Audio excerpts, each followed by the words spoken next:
Será que a fé funciona como uma lista de desejos? Sabe, tipo um gênio da lâmpada, pronto para atender tudo que a gente pede? É uma pergunta e tanto, né?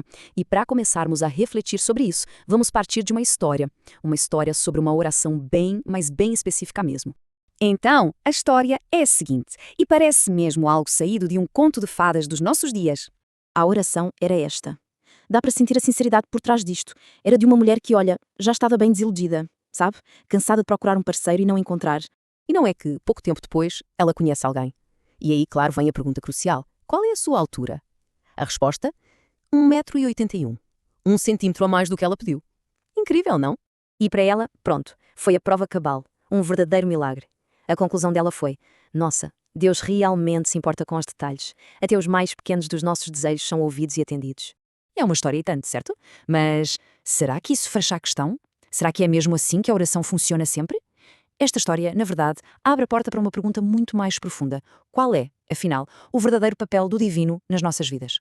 E é exatamente aqui que a coisa fica interessante, porque essa história nos coloca diante de um dilema, uma escolha entre duas formas bem diferentes de enxergar a fé.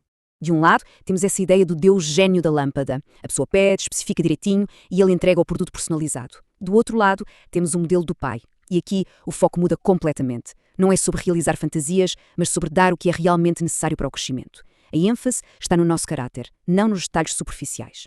E olha que interessante, essa ideia de tratar a oração como uma transação não é nova. Textos bem antigos, como este de Tiago, já davam um toque, sabe? Dizendo basicamente, olha, às vezes pedimos e não recebemos porque estamos a pedir mal só para satisfazer os nossos próprios prazeres. Isso dá algo que pensar, não dá? Ok, então se essa abordagem de lista de desejos talvez não seja a ideal, qual seria a alternativa? O que é que outras histórias sugerem? Vamos dar uma olhada em alguns exemplos bem curiosos. E o primeiro caso é, uau, é mesmo surpreendente. É o do profeta Oseias. O conselho que ele recebe de Deus para arranjar uma parceira é casar com uma prostituta. Pensemos bem nisto.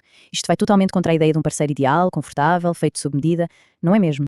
Agora, vamos para outra história bem diferente. Isaac e Rebeca. Aqui, ninguém está parado à espera que um milagre caia do céu. Pelo contrário, o que vemos é uma busca ativa, proativa. E o foco não era na aparência, não era numa lista de pré-requisitos. O foco era no caráter da pessoa, na sua bondade. É uma história que mostra confiança num plano maior, não um romance personalizado. É um modelo bem distinto do daquela primeira oração.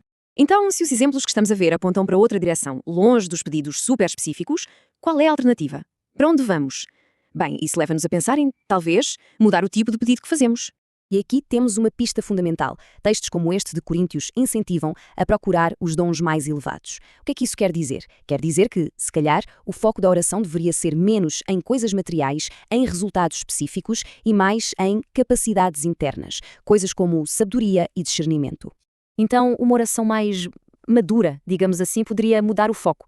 Em vez de pedir, dá-me a pessoa certa, talvez fosse algo como, primeiro, revela-me. Ou seja, dá-me o dom do discernimento para eu enxergar a essência das pessoas e não só a aparência. Segundo, capacita-me. Dá-me força para ser proativo, para desenvolver o meu próprio caráter.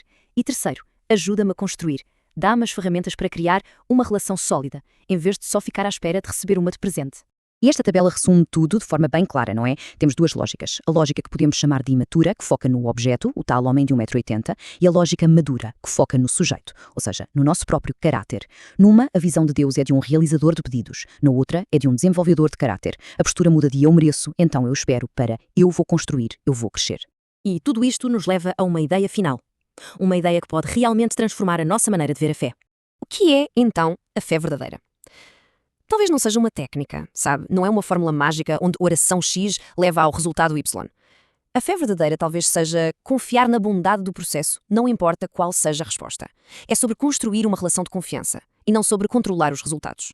E dentro dessa lógica, a ação divina não seria para, forçar o livre-arbítrio, criar uma química do nada. Seria mais para dar força, para sustentar o compromisso de quem decide construir algo em conjunto, uma aliança. O apoio vem para o esforço, para a fidelidade e não necessariamente para arranjar o primeiro encontro. No final de contas, o melhor presente, o maior dom, talvez não seja encontrar aquela pessoa específica da nossa lista. Talvez o maior dom seja a sabedoria para viver bem, com alguém ou sem alguém. É um presente interno, uma sabedoria que fica connosco, independentemente de qualquer relacionamento. E isso deixa-nos com esta pergunta no ar, para refletirmos. Afinal, qual é o verdadeiro propósito da oração? É conseguir o que queremos ou é tornarmos-nos quem fomos feitos para ser?